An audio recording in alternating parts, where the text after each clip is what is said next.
Assalamualaikum, salam sejahtera dan selamat kembali semula ke channel Abang. Terima kasih sangat-sangat sudi nak dengarkan cerita yang Abang nak sampaikan hari ini. Jadi hari ini adalah hari kedua dalam minggu ini. Abang bermula cerita dah tiap-tiap hari dengan semangatnya. Dengan niatnya adalah untuk memberi hiburan dan pengajaran pada semua. Cerita yang abang dapatkan ni, moga-moga. Amin ya Rabbal Alamin. Jadi hari ni abang nak sampaikan 3 lagi cerita. Dan ketiga-tiga ceritanya memang luar biasa. Terima kasih kepada semua yang menghantarkan cerita.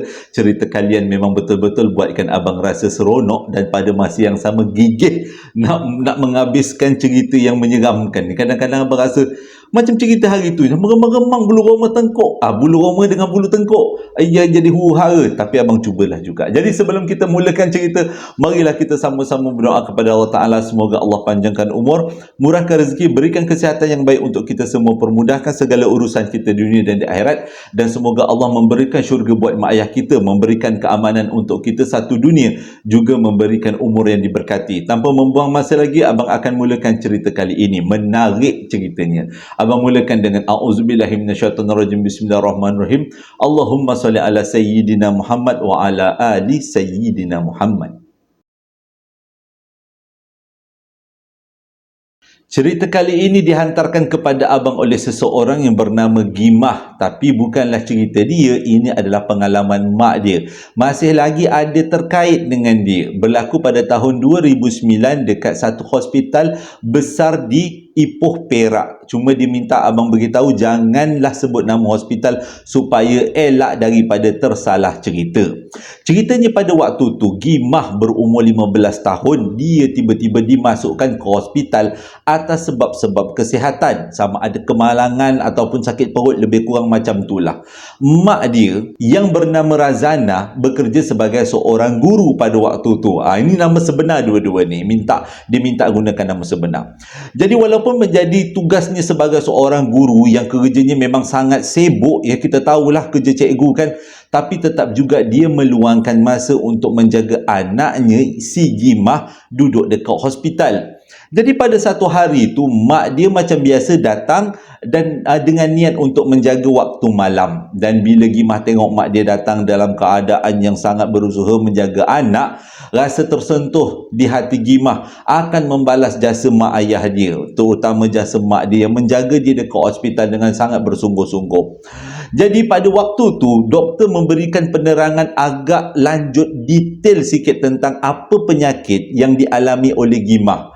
Jadi mak dia ni sebagai seorang ibu, dia nak dengar segalanya jenis detail apa yang sakit berkaitan dengan anak dia. Jadi dia pun dengarlah daripada mula doktor tu menerangkan sampailah doktor tu habis menerangkan. Cikgu kan memang dia nak tahu detail-detail punya. Jadi selepas habis doktor tu menerangkan segala macam maklumat, jam menunjukkan pukul 10 malam. Sebab mak dia jaga malam tu. Selalunya mak dia taklah bersolat isyak lebih kurang pukul 8.30 ke pukul 9. Tapi disebabkan dia nak dengar apa yang doktor nak terangkan tentang penyakit anaknya, si Razana ni tadi, si emak ni tadi terlewat solat. Jadi pukul 10 malam barulah dia tergocoh-gocoh nak pergi ke kawasan surau untuk solat isyak sebenarnya.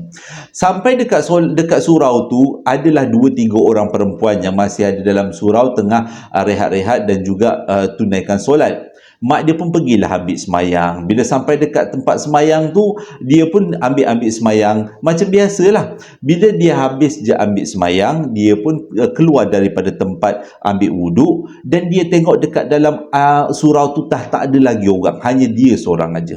Tengah-tengah dia berleka-leka nak pakai telekung, tiba-tiba masuklah seorang perempuan. Bukan masuk, tiba-tiba wujudlah seorang perempuan dekat dalam surau tu. Sebenarnya mak dia tak perasan bila perempuan tu masuk, bila pula perempuan tu hadir dekat situ, sebabnya tak dengar bunyi pintu yang terbuka. Tapi tengok bentuknya memang macam manusia lah, tak adalah bentuk yang pelik-pelik. Dan mak dia tengok ajalah budak perempuan tu pergilah ambil semayang dekat kawasan tempat ambil semayang tu. Cumanya mak dia perasan tangan dengan kaki budak perempuan tu, yang mukanya sekali, putihnya lain macam. Putih-putih pucat. Pelik pula tengok budak perempuan ni. Mungkin dia sakit kot. Jadi mak dia pun teruslah semayang. Lepas habis mak dia semayang, barulah budak perempuan tu sudah ambil wuduk. Maksudnya dia selesai ambil wuduk tu, bermula daripada mak dia solat sampailah habis solat. Macam mandi lamanya.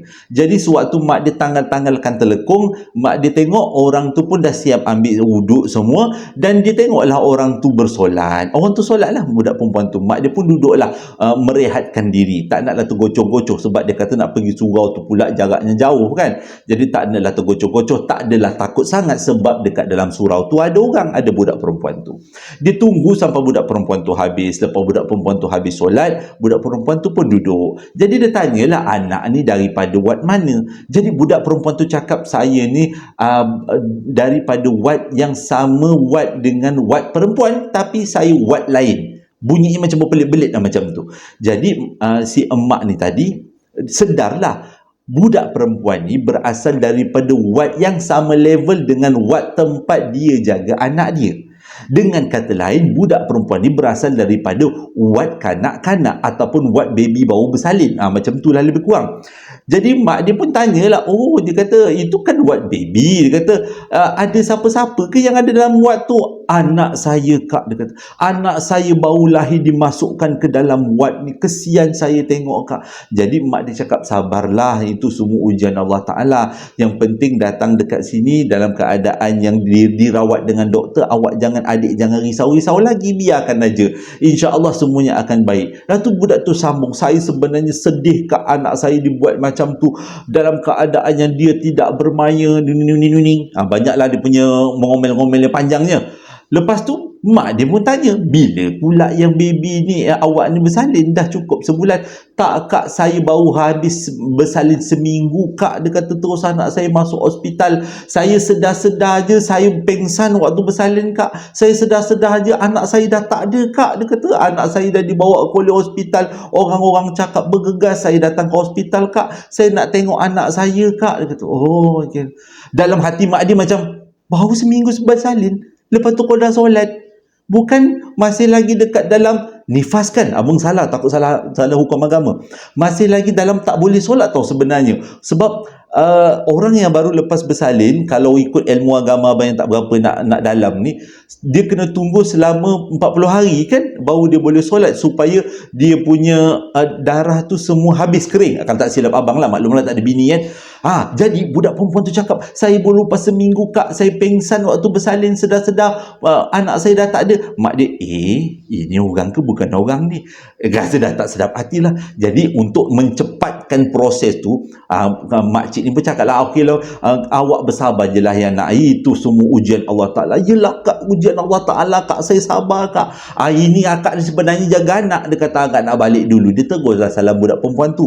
Budak perempuan tu punya tangan lebih sejuk daripada ais. Lepas tu muka dia, tangan dia, kaki dia semua pucat. Memang pucat macam orang yang dah meninggal.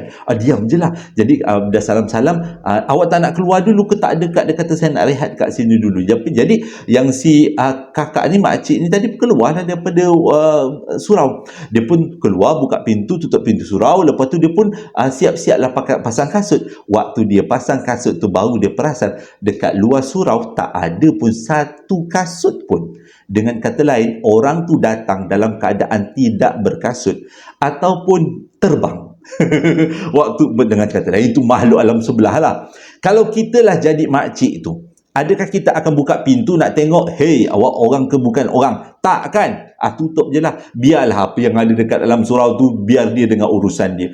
Tapi makcik tu yakin, apa yang dia jumpa bukanlah daripada alam kita. Mungkin itu adalah, kalau betul mak dia dah meninggal, itu adalah dia punya korin yang datang nak tengok anak dia yang baru dilahirkan. Seram. Cerita yang kedua ni disampaikan oleh Angah, bukan nama sebenar. Dia letak nama dia A, abang sambung jadi Angah. Berlaku pada tahun 1990-an. Tapi tak beritahu tahun yang sebenar tu kat mana. Berlaku pula dekat negeri Sarawak. Ceritanya macam ni. Ini bukan pengalaman dia, tapi pengalaman mak dia.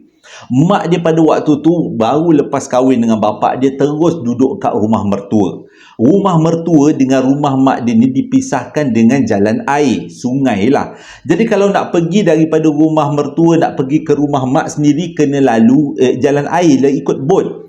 Jadi bila sepanjang duduk dekat rumah mak mertua dia ni memang seronok, tak ada apa-apa. Dia kata mak mertua dia memang sangat baik, suami dia memberi layanan yang baik. Tapi cuma macam itulah, kita kan rindu dengan rumah kita sendiri sebab kita membesar kat rumah kita. Jaraknya menggunakan jalan air. Cukup dia mengandung, si emak ni tadi, emak kepada Angah ni tadi mengandung 8, 9 nak ke 9 bulan, dah dekat-dekat nak bersalin tu. Jadi si emak ni tadi, Mak Angah mintalah izin dekat mak mertua dengan suami dia yang dia ni nak bersalin rumah mak dia sendiri. Sebabnya dia kata dia memang dah berniat. Dan bila dia beritahu pada mak mertua memang tak ada masalah, kau pergilah. Dia kata mak engkau mesti seronok dapat jaga kau. Dia kata lah, minta izin dengan suami pun bagi dengan senang hati. Jadi pada hari ditetapkan, si suami ni pun hantarlah emak si Angah ni, dalam kandungannya namanya itu Angah lah. Angah sebenarnya nak sulung pula, abang letak nama Angah. Tak kisahlah, kita letak nama Angah. Jadi dalam perut tu sebenarnya Angah lah gitu. Jadi dia hantarlah mak dia ni, suami dia ni hantar bini dia pergilah naik sungai. Lepas tu pergi ke rumah mak dia yang betul lah. Jadi dia kata nanti bila hujung minggu si suami ni akan datanglah melawat apa-apa, nak tengok keadaan bini macam mana, nak belikan apa-apa ke, ada yang mengidam-mengidam tebu ke, mangga ke, apa benda nak dibelikan. Okay, melalut pula abang banyak sikit. Okay, jadi bila dia sampai dekat rumah mak dia ni, rupa-rupanya kakak dia pun ada. Seronok sangat sebab kakak dia pun sama mengandung. Kakak kepada mak Angah ni kan sama-sama mengandung. Jadi dalam rumah tu ada dua ibu bunting. Bukan bunting, kita panggil apa? Buyung. Ada dua mak buyung dekat dalam rumah tu. Jadi dua-dua mak buyung tu nak bersalin dekat rumah tu. Dua-dua nak dijaga oleh tangan emak sendiri. Si emak ni tadi, si nenek ni tadi seronok lah. Dua-dua anak dia ada dekat situ nak dijaga waktu berpantang nanti. Jadi dia kata, mak dia kata macam nenek lah, kita panggil nenek dia. Nenek Angah ni cakap dengan mak Angah dan juga mak long Angah. Dia kata, dekat kampung ni kau kena ingat, jangan duduk depan rumah waktu maghrib. Jadi dia orang berdua yang tengah mengandung, dia pun tanya, kenapa mak ada benda yang tak kena ke? Tak ada benda yang tak kena, tapi nantilah kalau ada masa lapang mak ceritakan. Okey. Jadi dia orang pun dengar, ikut petua mak dia ni, jangan duduk dekat waktu maghrib. Tapi waktu pukul 6 nak pukul 7 sebelum maghrib tu, dia orang berdua ni melepaklah dekat depan rumah, duduk dengan perut yang besar, sambil makan mangga ke, berborak-borak lah. Sambil berborak-borak tu, dia kata pada hari pertama mula-mula tak perasan tau, iaitu ada seorang perempuan, nenek-nenek lah, melintas depan rumah orang. Lepas tu berhenti, lepas tu pandang dia orang berdua yang tengah duduk membunting ni, senyum kat dia orang. Lepas tu pergi.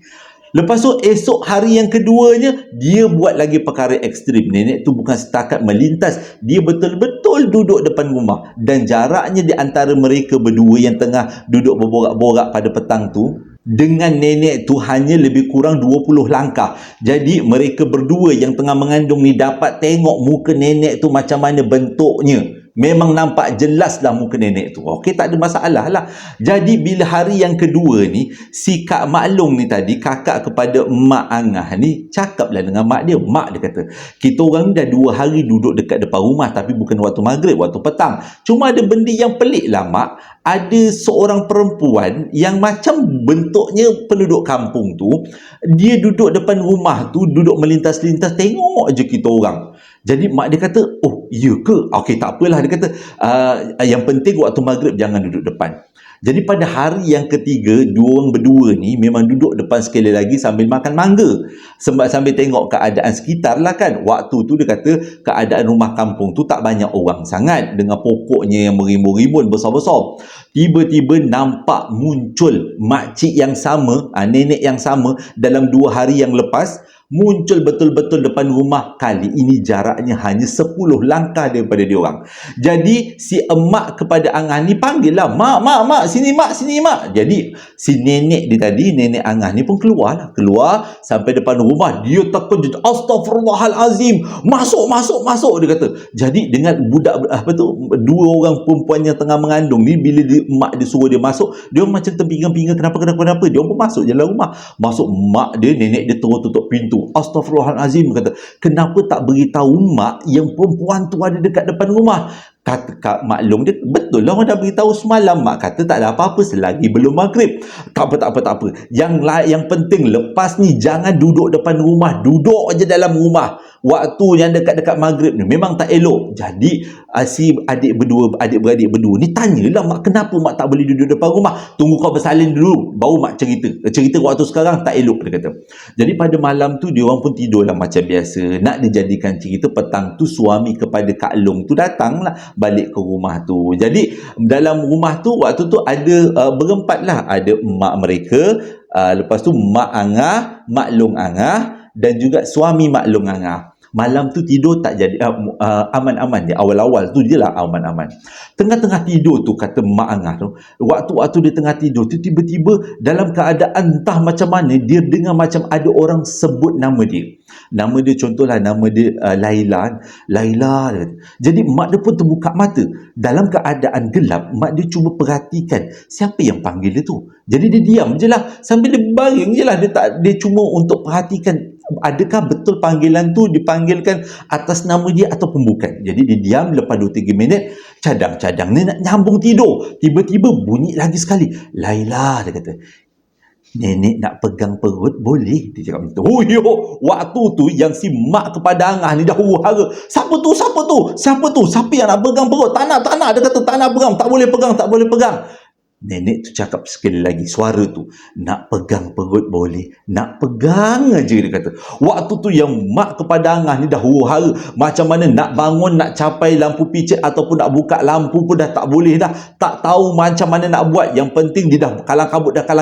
Dalam keadaan kalang kabut tu, dalam keadaan bilik yang gelap tu, daripada samar-samar bilik gelap, keluar seorang perempuan sama macam nenek yang duduk depan rumah tadi 3 hari yang lepas. Maksudnya 3 hari berturut-turut.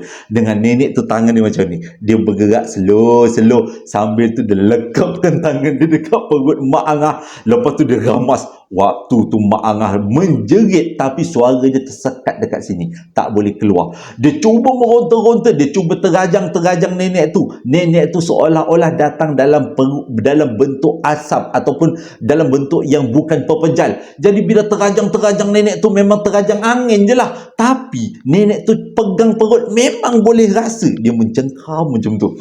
Dia dah menangis-nangis dah waktu tu. Tolonglah ya Allah Tuhanku, bagilah aku kekuatan. Ini adalah anak sulung aku. Dan waktu tu lah habis doa macam tu, dalam hati dia menjerit, Allahu Akbar, salah, Allah, macam tu, Allahu Akbar. Dan nenek tu yang pegang perut tu hilang macam tu je. Tapi memang dia nampak muka nenek tu memang sama dengan muka nenek yang ada melintas kat depan jalan.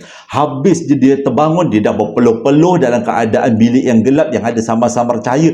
Dalam semput dia waktu tu, dia pun cuba bangun nak keluar daripada bilik. Waktu dia buka pintu bilik tu, ambil masa lebih kurang 3-4 minit jugalah. Dia buka pintu bilik, tiba-tiba dia dengar suara orang azan daripada bilik sebelah, bilik Kak Long dia. Lepas tu bila suara orang azan tu dah berkumandang kuat, yang si nenek ni tadi, emak kepada mereka berdua pun keluar daripada bilik. Dah keadaan rumah kecoh, semuanya berkumpul dekat bilik Kak Long. Kak Long dah menangis-nangis. Jadi ditanyalah apa sebenarnya yang berlaku. Kak Long tu cakap waktu dia tengah tidur, tiba-tiba dia nampak ada satu lembaga hitam, lembaga macam nenek yang dia orang nampak kat depan rumah, pegang perut dia dalam keadaan huru-hara. Suaranya tersekat dekat kerongkong, sempat tolak laki dia dan laki dia bangun. Laki dia bila nampak ada perempuan tua tengah pegang perut, laki dia dah tak tahu nak buat apa, dia terus azan. Bila azan, hilanglah benda tu. Benda tu hilang macam tu aja. Jadi sejak daripada tu, malam tu dia orang semua dah kalang kabut, dah ketakutan sangat-sangat. Dan pada malam tu mereka semua tidur dekat dalam satu bilik. Bila besok pagi ni, waktu mak si Angah ni nak mandi, baru dia perasan dekat peha dia ada lebam. Pelik. Dia kata dia tak jatuh, dia tak tersadung ataupun dia tak buat apa-apa, tapi ada dua lebam dekat kaki dia. Kak long dia pun sama. Jadi yang paling risau adalah si nenek ni tadi. Dah bila jadi macam tu, panggillah orang pandai-pandai, buatlah tawar-tawar pagar rumah. Sejak daripada tu tak ada apa-apa lagi. Jadi diorang pun tanya, masa ni dua-dua masih belum bersalin, siapa sebenarnya perempuan tu? Nenek ni cakap mak kepada kedua-dua yang mengandung ni bagi tahu dekat kampung ni ada seorang perempuan katanya pembela polong, dan dia nak dapatkan tenaga dengan menghisap darah perempuan yang sedang mengandung. Sama ada betul atau tidak, itu tak ada bukti. Tapi kebanyakan orang nampak dia yang merayau-rayau waktu malam, waktu maghrib ke tengah malam, nak cari perempuan yang tengah mengandung. Dan nenek itulah yang korang nampak, dia kata, yang ada datang 3 hari berturut-turut. Lah, kenapa mak tak beritahu awal-awal? Kalau mak beritahu awal, kita orang tak adalah duduk dekat depan pintu maghrib, pintu rumah waktu maghrib, takut jadi apa-apa. Dan sekarang ni ada 90, dah tahun 1990-an, dengan sekarang dah berapa tahun ni, lebih daripada 30 tahun kan, nenek tu pun dah berpindah ke alam sebelah. Jadi sejak daripada tu dah tak ada lagi gangguan dekat kampung tu. Kisah yang ketiga ni adalah kisah Angah tu. Sekarang ni bukan kena kisah mak dia. Angah pula tu dah besar, dia dapat kerja kerajaan dekat hospital sebagai pembantu perubatan. Dan pada waktu kejadian untuk cerita yang ketiga ni jatuhnya pada tahun-tahun COVID. Di antara tahun 2021 hingga tahun 2022. Dekat kawasan Sarawak ni ada satu lebuh raya yang masih lagi dalam pembinaan. Nak kata dah siap macam tak siap, nak kata tak siap macam dah siap, iaitu Pon pula dah, Pan Borneo. Dekat situ dia kata kalau memang dah siap, tapi banyak lagi bahan-bahan binaan yang terbiar di tepi-tepi jalan. Jadi tak tahulah nak kata siap, mungkin siap tapi tidak begitu habislah siapnya. Kita ayat macam tu.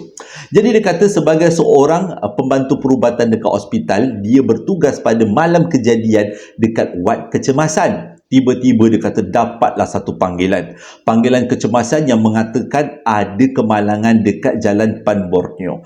Memang menjadi kebiasaan dekat Jalan Pan Borneo tu sebab banyak jalannya tidak begitu rata, jadi banyak kemalangan berlaku. Dia pun naik ambulans teruslah menuju ke kawasan yang dimaksudkan. Mengikut maklumat, polis, bomba semua dah datang sebab mangsa tersepit dekat dalam kereta, tak boleh keluar. Jadi bomba terpaksa turun tangan, bangga memberi bantuan, bukakan pintu. Bila tim Angah ambulans sampai kat tempat kejadian, bomba tengah berusaha untuk bukakan pintu. Yang peliknya, ramai pula orang-orang awam sekitar. Dan dah yang bertambah peliknya, kereta tu betul-betul ada dekat tepi jalan dan tak nampak langsung macam kemalangan. Cumanya orang yang ada dalam kereta duduk di tempat duduk penumpang yang bersebelahan dengan pemandu tu. Duduk sebelah lah kan.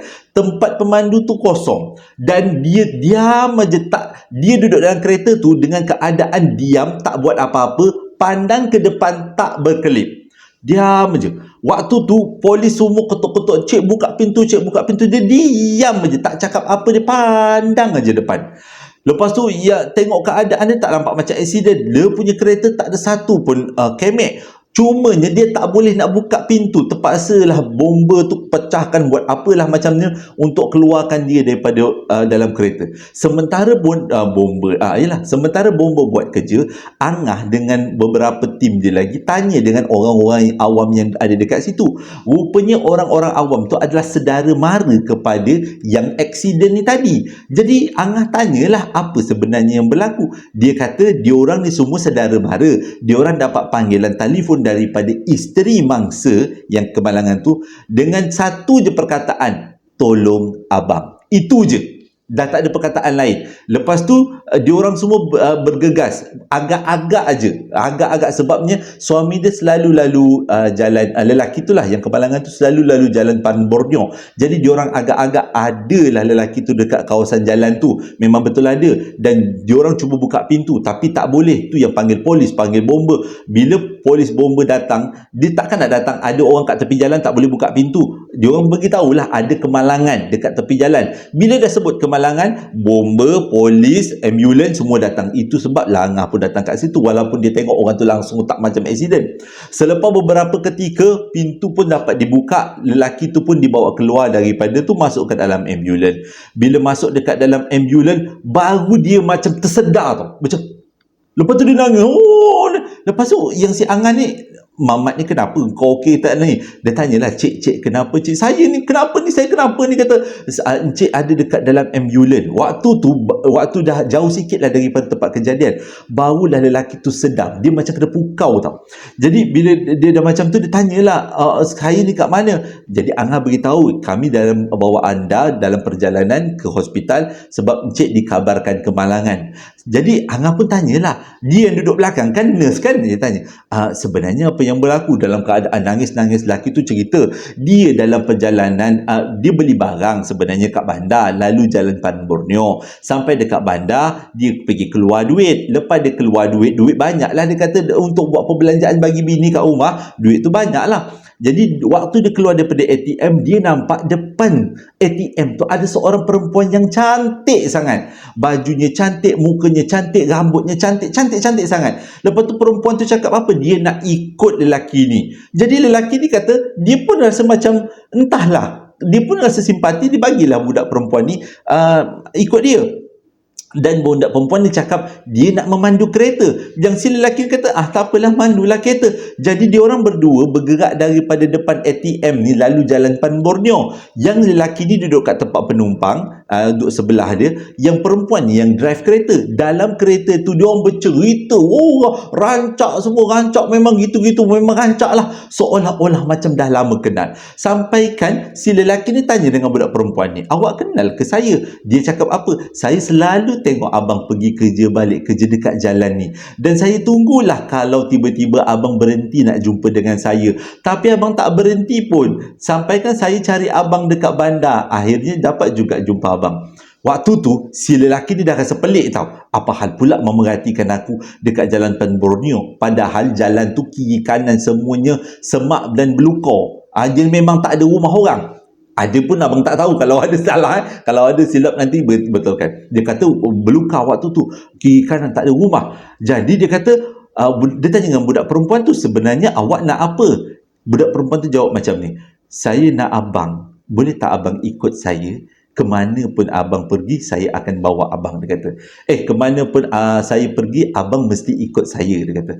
Nak tak abang ikut saya? Pada waktu tu, lelaki ni terus ingat anak, bini dan rumah dia, dah semua dia ingat. Dan pada waktu tu, dia cakap terus terang, tak boleh, saya dah kahwin, saya dah anak, dah ada isteri, saya dah ada rumah, saya dah ada keluarga sendiri. Saya tak nak ikut awak. Habis je lelaki tu cakap macam tu, dia terus lupa. Dia tak ingat pun apa-apa. Jadi pada awalnya, si Angah ni kata, mungkin lelaki ni kena pukau. Tapi hasil daripada siasatan polis, tak ada satu barang pun, duit ataupun barang berharga, dicuri oleh yang katanya perempuan ikut dia tadi. Kalaulah dia ni dipukau untuk dirompak, dah lama lah. Kereta pun hilang, sehelai pinggang lah jalan duduk tepi jalan. Tapi duit masih ada, barang-barang berharga masih ada, telefon, kereta tetap ada. Cuma siapakah perempuan tu? Jadi Angah fikir mungkin perempuan tu daripada alam sebelah yang datang lelaki ni. Kalau lelaki ni kata dia nak ikut, mungkin dia terus hilang masuk dekat alam sebelah. Kita pun tak tahu sama ada ia adalah perkara daripada alam sebelah ataupun manusia yang nak pukau.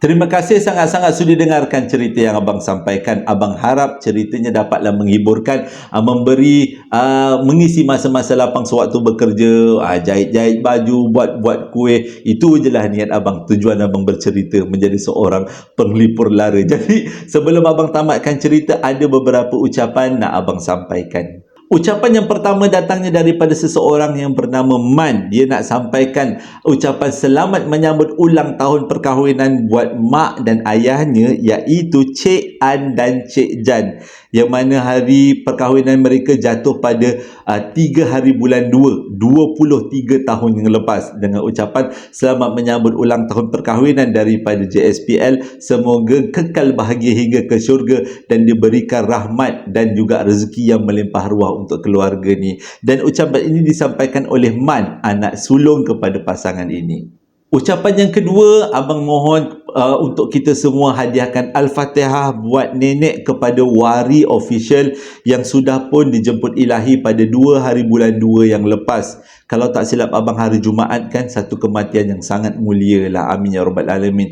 Jadi sempena kesempatan ini, marilah kita sama-sama hadiahkan Al-Fatihah kepada nenek Wari. Semoga almarhum ditempatkan di kalangan yang beriman dan sentiasa dalam rahmat Allah. Al-Fatihah.